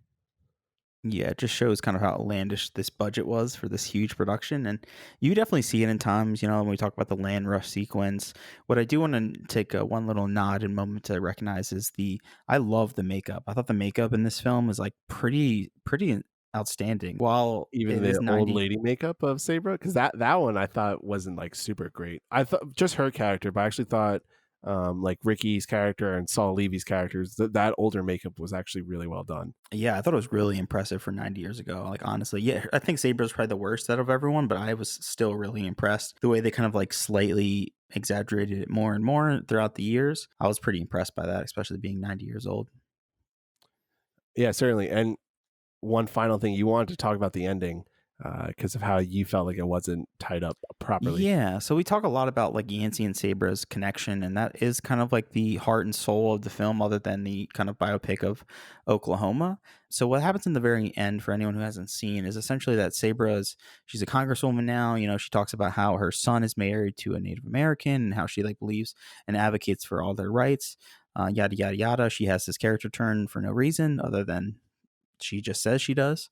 From that point on, she goes to like part of the town that has a bunch of oil mills and oil wells, and she is going there to kind of just inspect it. And what happens is that there's an accident in the oil mine. I actually really love the moment, and I think it's something that we see in a lot of Oscar films where it's like a close up of a character kind of putting the pieces together, whether a situation or a person. They're kind of like putting this and they're turning the gears in their head, and it's when they're talking about this accident and they're like, oh, someone's down there, and he's really really injured, but he saved like hundreds of us men down there. And they were like, oh, do you know who it is, like what they say? And the guy's just like, oh, they the man told us to call him like old Yance. See this kind of like close up of Saber's character, and we see the wheel starting to turn in her head, and the revelation that like, oh, this is like her husband. This is the man that she's like looked for years now at this point, and has been basically lost to the West. And I like love that idea and that kind of close up of her face. But again, like the relationship within the two, it's just not earned to like get that final moment, you know. While it's like touching to see them reunited again, and of course he's done this big heroic hero act to save this one, you don't even see him do that because it would ruin the effect of her getting that kind of twist and realization. And two, it's not earned. Like I said, the relationship just isn't in depth enough to really care whether they're together or not. Plus, you just constantly question Yancey as a fucking man and just a human being. The fact that he leaves his wife and children constantly. It's like, Yeah. how would you still like this guy? Like after years of him leaving you, literally to work in an oil mill for no reason, just because he wants to. Why would you still care about this dude? Yeah, and that's it's like so random that he's just like happens to be in this oil mill in the same town, but yet he never goes and visits his family. Like he has the ability to, and are we supposed to assume that maybe he went like crazy? Did he like get into like some like drug and like alcohol bender? I don't know. But I mean, seriously, like when we have these like types of these like story arcs of characters who just disappear, there's usually something going on with them, like mentally. It could be for a number of reasons, but Yancey's mental issues are just that he's an asshole and egotistical. Like seriously, and he just decides just to do whatever he wants. But then at the end, he's still in the same area in town where there's an oil. Coincidentally, there's an oil explosion as his wife is walking through, and it really like just makes no sense, and it's just more for like this huge dramatic effect for the end of the film. But I don't think it really works at all. No, it doesn't work. But I do love the idea. I think that's an awesome, cool little end to a film. It just doesn't really work in this context. It reminds me of that, like, it happens in more films. The only thing that's really jumping out to me is like La La Land, where you get that like sweet ending where the two like make eye contact again, and just like you just kind of like have to analyze in your own head through the characters and the actors' eyes, like what they're trying to say back and forth to each other, and just kind of like showing that realization of like what could have been, what happened, or this realization that it is Yancey finally, that she's finally seeing him again, even though it's horrific that he just died. I love like the idea of it, just not the execution. Yeah, even if like they just had a moment, like a scene before where Yancey does come back, and then he's like, "Yeah, I'm gonna be back here, and I'm finally gonna settle. I'm gonna work at the oil well." And she's like, "Okay, that's great. I'm actually touring that in a little bit later." It's like, "Oh, great. I'll see you later." And then that's when he died. Like even that would have like just simplified it and made it be like, "Oh man, like that." Like that would have been a better dramatic effect, but then it's just like a random encounter, and there's so many questions and like open endings to like so many parts of the story and narrative that there's so much like unresolved that you're just like when you finish your film, you're just like that's it, that's just how it ends. Cool. Yeah, it's so bizarre, and another huge issue, probably like the last issue that we'll touch upon, which is not like a direct issue of something shown or said in the film, but it's in fact like an entire gap of history. So while Cimarron is mainly about, this couple and their relationship, it's heavily reliant on like this biopic of essentially Oklahoma and this raise and construction up of Oklahoma. Yet it takes place from 89 all the way up to about 1929. Yet it completely ignores the horrible acts in Tulsa, Oklahoma, Yeah. where we had these huge, horrible acts against a bunch of African Americans in what they would call Black Wall Street, which was essentially destroyed in 1921 in June 2nd. So it's just like this huge gap. And while a film that's trying to be so progressive when it comes to like Africa, or trying to, it's definitely not. It's trying to be progressive when it comes to like Native Americans and African Americans and women suffrage throughout the film. It just completely ignores this horrific act done by all white people to this segregated group. It's like a huge moment of Oklahoma's history that is ignored and rolled under the rug. And if there is a remake, there's plenty of room to work with in that era. I know Watchmen just kind of killed it by winning all these Emmys for their season, but I think there's more to be told in Oklahoma. Yeah, there's certainly a lot of history that isn't talked about, outside of what happened on Black Wall Street. There's also the just taking over the land of Native Americans. There's also, you can take it from the sense of the industrialization of the world. So we open up in this big wide open landscape. There's so much land for almost like 50,000 people to just take claim and build these new lives on. And then at the end, it's just oil's being drilled up out of the land. There's all these buildings. There are cars at the end of the film. So it plays into like this environmentalist side of me where you see all this beauty in the land and it's just like taken away at the end. For really what did they succeed in? Well, that's promoting it. I mean, the film is essentially promoting it by promoting the raise of the West and to like increase production and just increase livelihood in these cities that are kind of like growing and growing. So yeah, it completely ignores that. I mean, that's a whole nother topic for the film that it could address. But I mean, even down to like women's suffrage, the Sabra and like the other women in this film, they're so petty. All they talk about is like their self-image, what other women are going to think about them. Yet at the same time, when they're there in 1907, it was like women's suffrage. Like they could have had a scene at a rally where like they're actually like demonstrating and like advocating for their rights, just like express more of that. This film is so surface level that it thinks it's like hitting on all of these awesome like hot topic buttons, but it just like never like actually digs deep enough to even explore any of them remotely. Yeah, that actually brings up one of the characters, Tracy Wyatt, who's like this very snobby character. She thinks very highly of herself. And she keeps on talking about how her ancestors was a signer of the Declaration of Independence. So she says this to Saul Levy. This is like one of the last line that she has in the film. So she goes, one of my ancestors was a signer of the Declaration of Independence. And Saul Levy goes, that's all right. A relative of mine, a fellow named Moses, wrote the 10 Commandments, which like points kind of in the face of like how Americans treated the Declaration of Independence during this time. It's like, oh, we have all this independence and all these rights to everything. But yet someone like Saul Levy, who sees all the hate because he's experiencing it as a Jewish man, he sees it at so many different levels. And he's like, yeah, but I come from a background where my ancestors, they wrote the 10 Commandments, which is the basis of everything that this like white Christian narrative is a part of in this film. So it kind of, pokes fun at them, which as a fellow Jew myself, I was really happy to hear that. And I was like, let's go. Good job, Saul.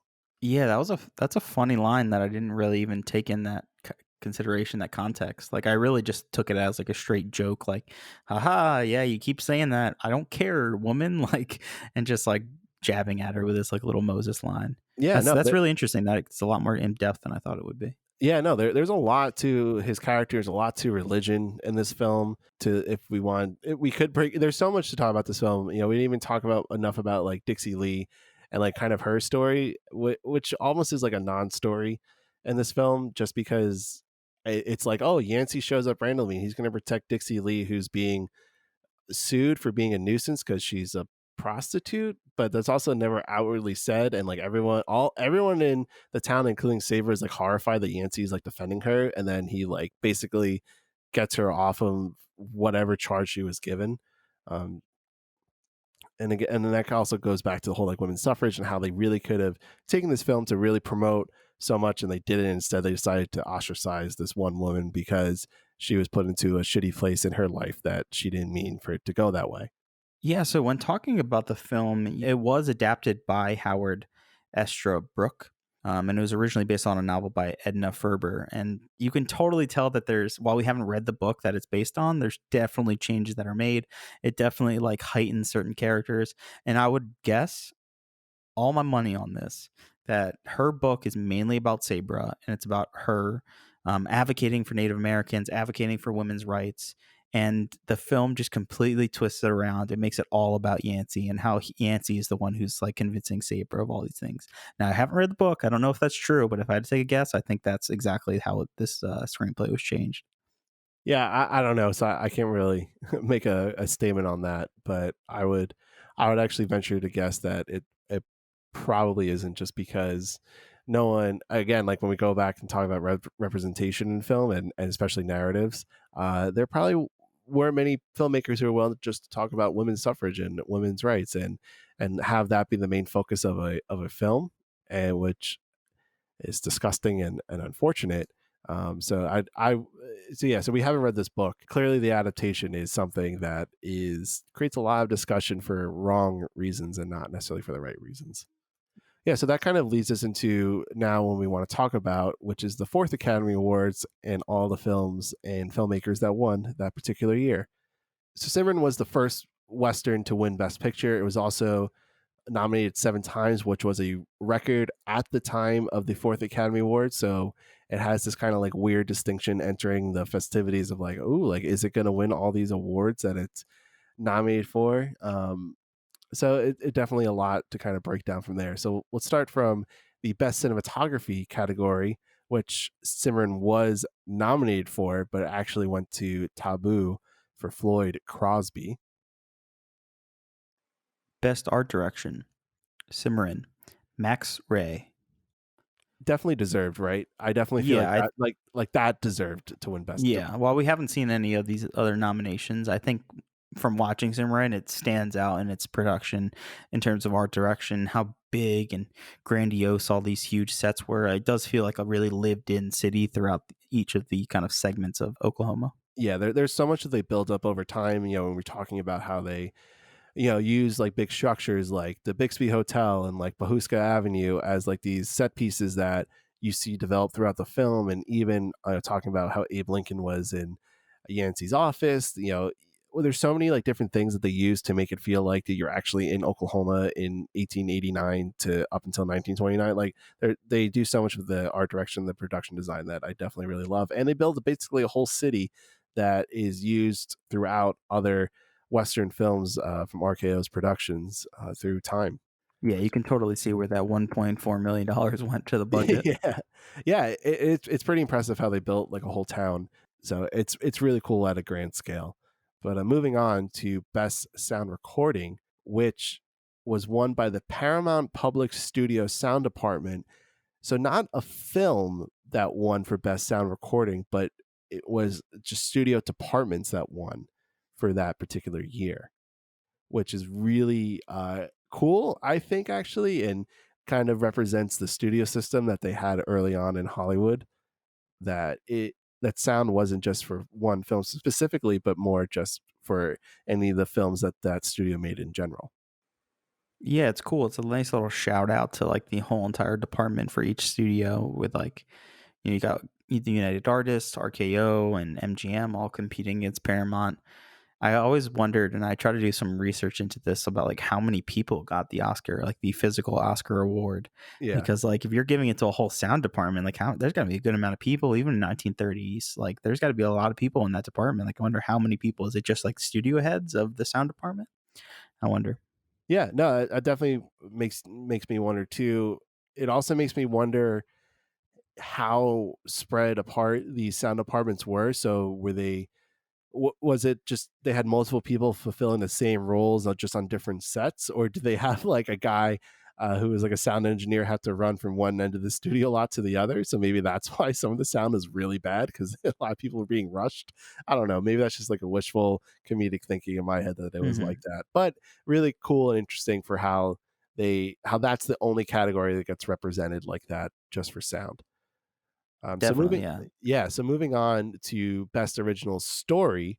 So now this is the pretext of Best Original Screenplay. That went to The Dawn Patrol, which was written by John Monk Saunders. This actually features what you're telling one of your favorite old-timey films, The Public Enemy. Oh, yes, yes. I love The Public Enemy. I haven't seen most of the nominations here. I don't think any other nomination here, but The Public Enemy rocks. That movie's awesome. It like really is not represented here. And I think it totally deserves best direction, writing, and outstanding production. It's definitely dated, but it's like an early, mafia film that I think really set a lot of standards and a lot of cliches that we now see in like Goodfellas and all these, famous mafia films throughout the years. Yeah, I believe you. I haven't seen it, but Oh, it's worth the watch. Definitely check it out. I think it holds up of being like a fun mafia flick. yeah, certainly. Best adaptation goes to Cimarron for Howard Estabrook, based on the novel by Edna Ferber. So do you think that this deserved best adaptation? When looking at best adaptation, it's not only consider the quality of the script, obviously, but more specifically how well the script was adapted. So I would imagine that Edna's Ferber's book is kind of super large in scale, like much of the film is, taking across like many years.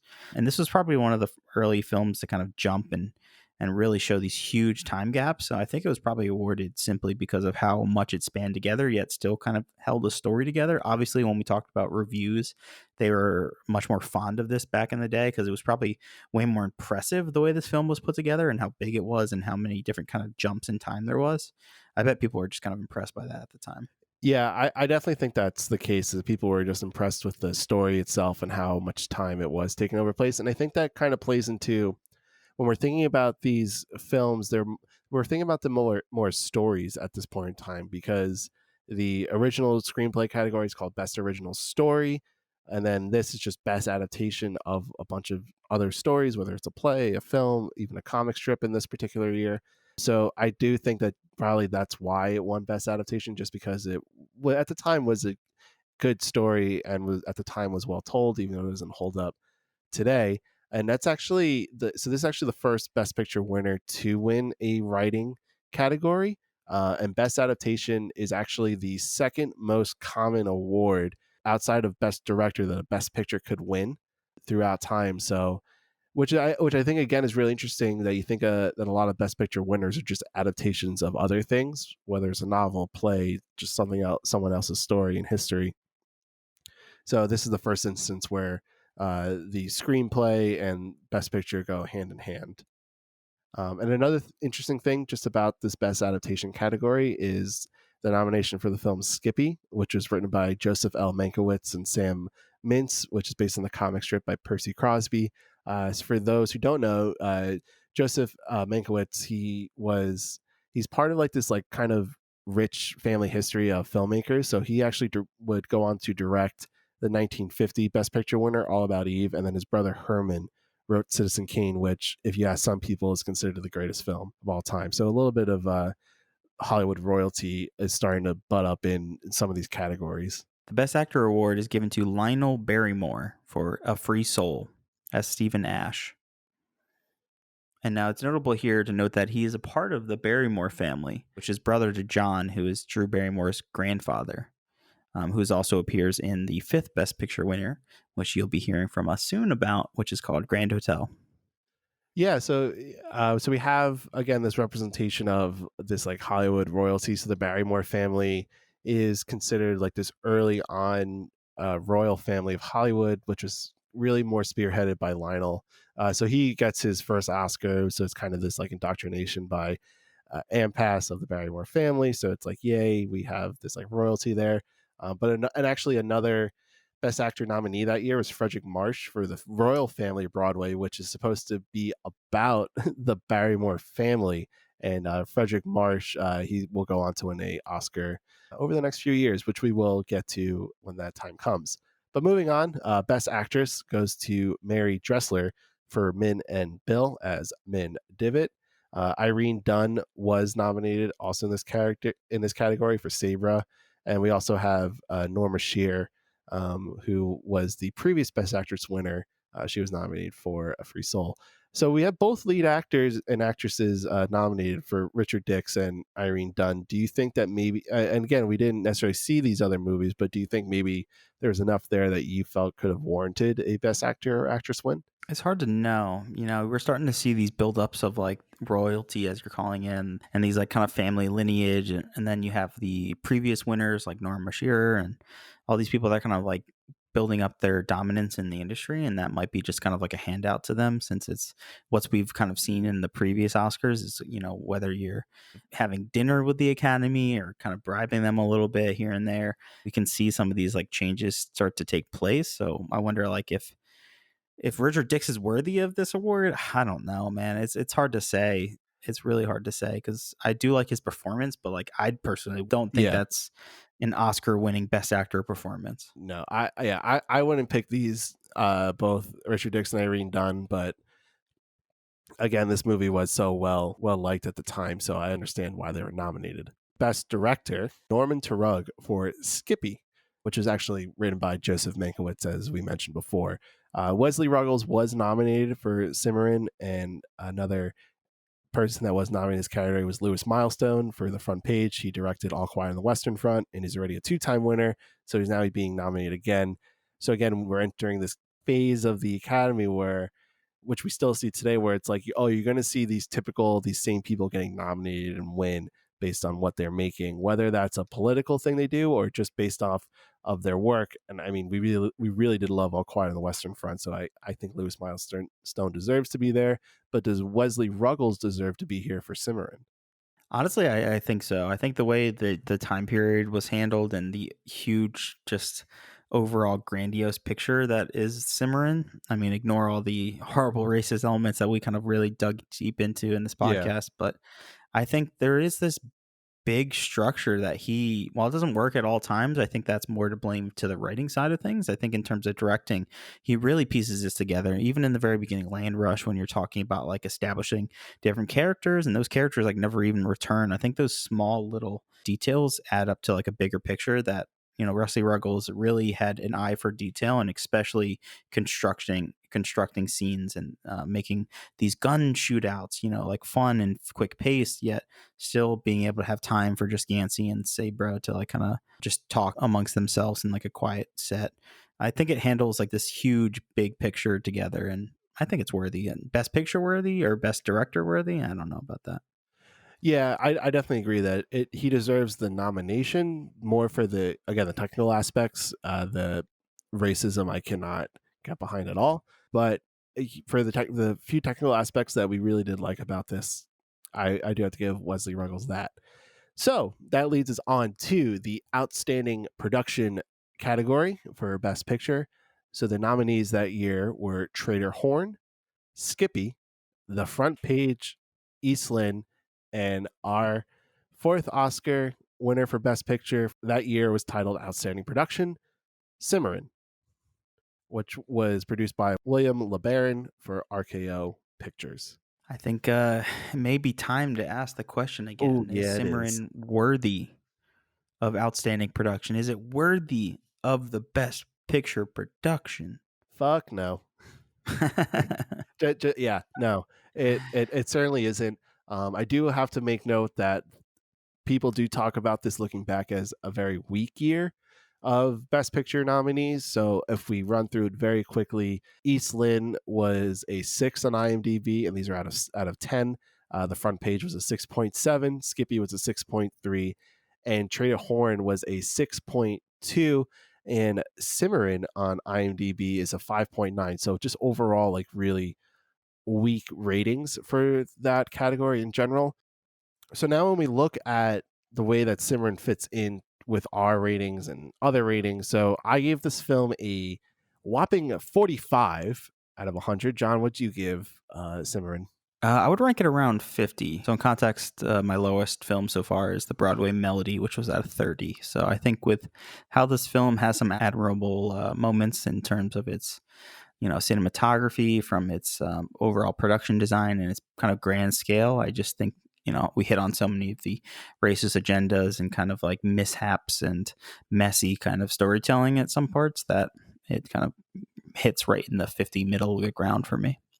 Yeah, when I first watched this movie, I actually gave it a little bit higher at a 55. But then after, and this was before a lot of shit that happened in 2020. This was like in February of 2020 when I first watched this movie, and I still like was really like down on all, like really hated on all the racism that was in this film and couldn't get behind it. But I think I was a more like, oh, but technically it was like really worked really well. But then after seeing a bunch of the other Best Picture winners, I was like, wow, this actually is truly poor compared to them. So this, so I downed it a bit. So now it's at a 45.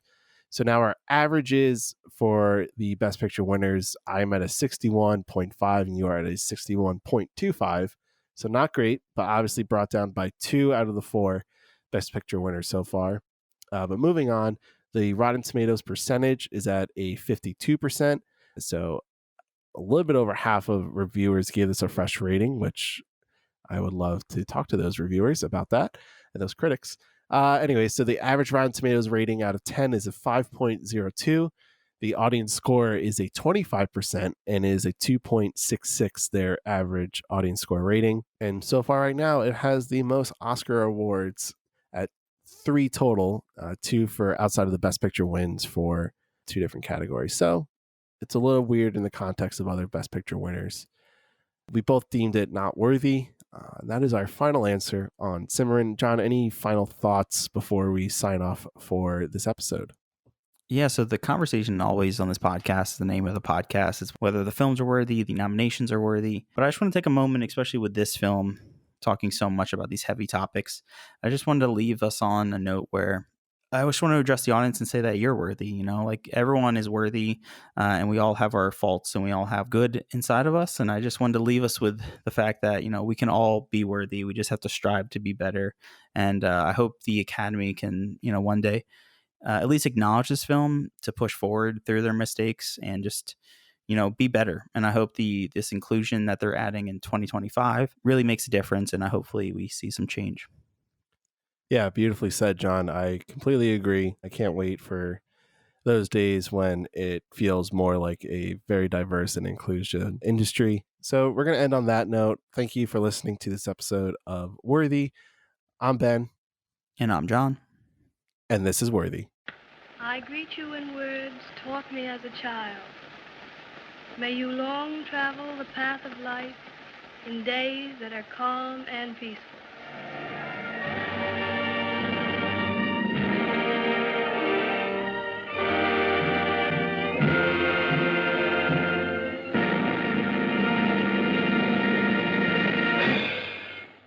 Thanks for listening to Worthy, the breakdown of every Best Picture winner from past to present. You can listen to us wherever you get your podcasts.